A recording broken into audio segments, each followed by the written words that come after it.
அமைச்சர் அதே என் தம்பி வெற்றி தெரிஞ்ச மாதிரி எடுத்து விட்டு மகன் கொடுத்துட்டு அப்படி நாளைக்கு முதலமைச்சர் துணை முதல்வர். ஒரு கேள்வியை தன்மானமிட்டு தமிழ் தம்பிதங்கள் கேட்கணும். இவ்வளவு பெரிய நாட்டில் இல்லாத ஒரு துணை முதல்வர், ஒரு டிப்டி சீஃப் மினிஸ்டர் கருணாநிதி வீட்டில் தான் இருக்காருடா. ஏன்னா உங்களுக்கு மானம் சூடு சொன்ன எதுவும் இல்லையடா. ஒருத்தெல்லாம் பேசிட்டா அவனை கல்லெடு தெரிய வேணாமடா. சின்ன ஜமீன் நாங்க உதவியாவ நாங்க முதலமைச்சராக்கி பார்த்துருவோம். ஆனா எங்க ஐயா இன்மணியே நான் முதலமைச்சராக பார்த்துட்டு நான் செத்துருவோம்.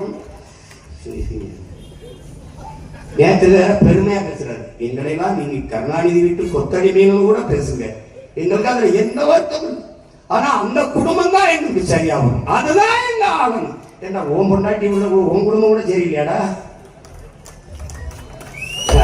அவன் வீட்டுல எப்படி அவங்க ஆக்கால பழம் சோறு போடுறான், பொண்டாட்டில சோறு போடுறோம், பிள்ளை எல்லாம் சாப்பிட்டுறாங்க. இப்படி ஒரு அடிமையை நான் அடிமை என்பதை சொல்லுகிற ஒரு மனிதனை நீ உலகத்தில் பார்த்த கேட்டா இதாண்டா திராவிடம் நிறுத்திய பகுத்தறிவு முற்போக்கு.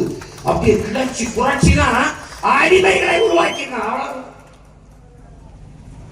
இந்த அடிமை சிந்தனையில் இருந்து உன்னை மீட்க காக்க ஒரே வழிதான் நாம் தமிழர் கட்சி வெல்லணும் ஆகணும்.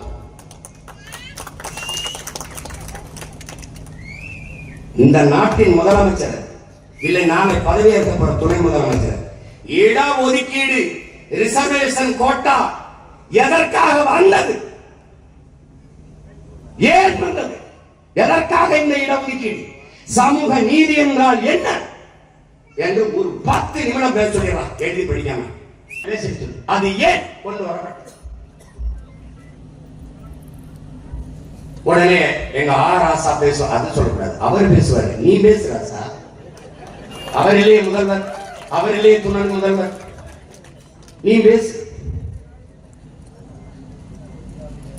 வகுப்பு வாரி பிரதிநிதித்துவம் ஏன், எது சமூக நீதி. பல ஆயிரம் ஆண்டுகளாக கல்வி மறுக்கப்பட்ட சமூகத்தின் மக்கள் நாங்கள். கல்வி கற்க கூடாது, நீதி படித்தால் வாயாலே தின்று வாயாலே மலம் கழிக்கும் வவ்வாலை போல வவ்வால் முகத்தை கொண்ட மைத்ராச ஜோதிகள் என்ற பேயாக அடுத்த ஜென்மத்தில் பிறப்பா என்று மனு தர்மம் எங்களை எழுதிச்சு.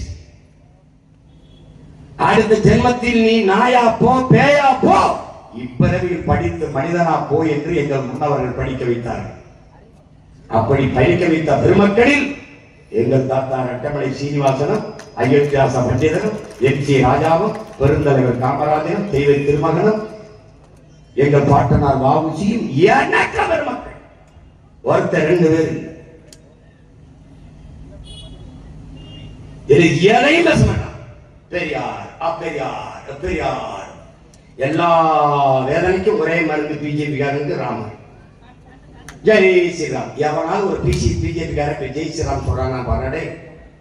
தம்பி தங்கச்சியில ஒரு யார் மார்க்கெட் இல்ல,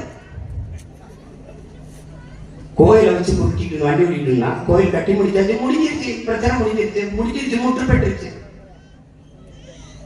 ராமர் கோயில் இருக்கிற தொகுதியில அகிலேஷ் யாதவ் ஒரு தாழ்த்தப்பட்ட ஒரு மகனை பொது தொகுதியில் நிறுத்தி வென்றுவிட்டார்.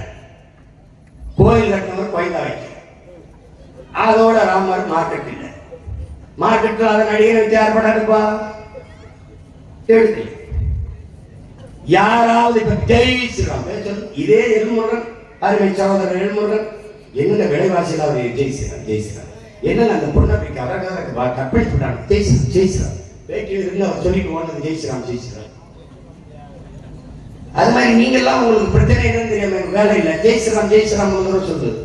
பரிச்சை போறியா, அதெல்லாம் படிச்சுட்டு 300 தடவை ஜெய் ஸ்ரீராம் ஜெய் ஸ்ரீராம் ஜெய் ஸ்ரீராம் ஜெய் எழுதிச்சுவா, பாஸ் நீ பாஸ்.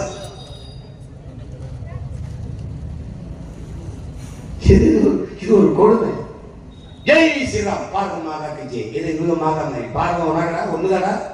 பாரத மாதா மணிக்குள்ள 2 பெண்ணை நிர்வாணமா வீதியில் எடுத்துட்டு போய் வன்முறை செய்து தீ வச்சு கொடுத்துற நீ பாரத மாதா செய்யப்படுற. மருத்துவ கல்லூரியில் படிச்சிருந்த பிள்ளைய கூட்டு வன்முறை செய்து கொண்டுவிட்டு நீ பாரத மாதா கட்சி 8 வயசு பிள்ளை ஆசிவாக கோயிலுக்குள்ள வச்சு 22 பேர் கைய கால உடைச்சு செதச்சு கொண்டு நீ பாரதி மாதா கட்சி. நல்ல வேலை அந்த பார்வதி மாதா உயிரோடு இல்லை, அது கற்பனை. உயிரோடு இருந்தா கவர கற்பழிச்சு கொண்டு போய் எப்படி இருக்குது பாரு. இது ஒரு கொடுமை, இது ஒரு கொடுமை. இப்ப அதை பேச மாட்டான். அந்த கோயில் முற்று பெற்றுச்சு, அது நீரிஞ்சு. மறுபடியும் என்ன, ஜெய் ஜெகநாத், ஒரிசால இருக்கிற பூரி ஜெகநாதர் போயிட்டான், ஜெய் ஜெகநாத். அது மாதிரிதான் இந்த திராவிட ஒவ்வொரு நேரத்தில் ஒண்ணு ஒண்ணு பேசுவான். இத்தனை ஆண்டுகள் இப்பதான் முருகனே என் கண்ணுக்கு தெரியுது. அவர் நேற்று தான் வந்து பழனியில வேரோடு உட்கார்ந்த மாதிரி முருகன் பெருவிழா நடத்தது யாரு? தீபம் நல்லெண்ணெய். எல்லாம் தம்பி, எல்லாம் பேக்கேஜிங் தம்பி, எல்லாம் மார்க்கெட்டிங். முருகனும் ரோல் விளம்பர மாடல். எப்படி இந்த நாஞ்சினை போட்டினால் வெள்ளனியா தலைவலி நீங்கிவிடும், இந்த சாம்பு போட்டினால் முடி கடகரகர் என்று பறக்கும். அது மாதிரி முருகன் இங்க தீபம் நல்லெண்ணெய் ஒரு மாடல் தான் சார். ஏஜென்சி யாரு? திராவிட முன்னேற்ற கழகம். ஏஜென்சி பிரதிநிதி யாரு? ஆணையார் சேகர் பாபு. முருகன் விழா மாநாடு நான் கூட நின்ற பயங்கரமா பக்தியில் நடத்துறாங்கன்னா 50,000 பேருக்கு அதிகாலையில் வெறுவென்று இட்லி பரிமாறப்பட்டது, 5 வகை சட்னி கொடுக்கப்பட்டது, சுடு சுடு சாம்பார் ஊட்டப்பட்டது. முருகன் திருவிழாப்பா. அது என்ன, முருகன் பின்னவாசல் குதிச்சு ஓடிக்கிட்டு இருக்காரு. எங்காவது ஏன் ஓடுங்க அப்படின்னா, திருட்டு பெண்ணு வராங்கடா, ஒரு வாரம் ஒழுங்கி இருந்துட்டு வாரண்டா, ஒரு வாரம் ஒரு இடத்துல ஒழுங்கி இருந்துட்டு வாரண்டா அப்படின்னு அவங்க பூசாரி கூப்பிட்டு, ஏய் உண்டியல் எடுத்து உள்ளது, உண்டியல் எடுத்து உள்ளவே, தெய்வமே ஏன் தெய்வமே சொல்றத கேளுப்பா, உள்ள எடுத்து. ஏப்பா கோஷ்டியை வராங்க, பக்கத்து கோஷ்டி என்னை கும்புற மாதிரி தூக்கி போயிடுவாப்பா. ஆமா, நீ கம்ப்ளைண்ட் அவன்ட்டு தான் வாங்க மாட்டான். அதனால உண்டியில பத்திரமாயி போனவன எடுத்து முன்னாடி இந்த கொள்ள கோஷ்டிட்டு இருந்து சாமியவே நம்ம காப்பாற்ற வேண்டியிருக்கலாம். அதுக்காக ஒரு ஓட்ட போட்டு நாட்டை கொடுத்துருக்கா. நல்லா இருக்கா? பாதகம் செய்பவரை கண்டால் நாம் பயங்கொள்ளலாகாது பாப்பா, மோதி மிதித்து விடு பாப்பா, அவர் முகத்தில் உமிழ்ந்து விடு பாப்பா. அண்மை செய்திகளை உடனுக்குடன் தெரிந்து கொள்ள இணைந்திருங்கள் இயம்நாடு தொலைக்காட்சியுடன்.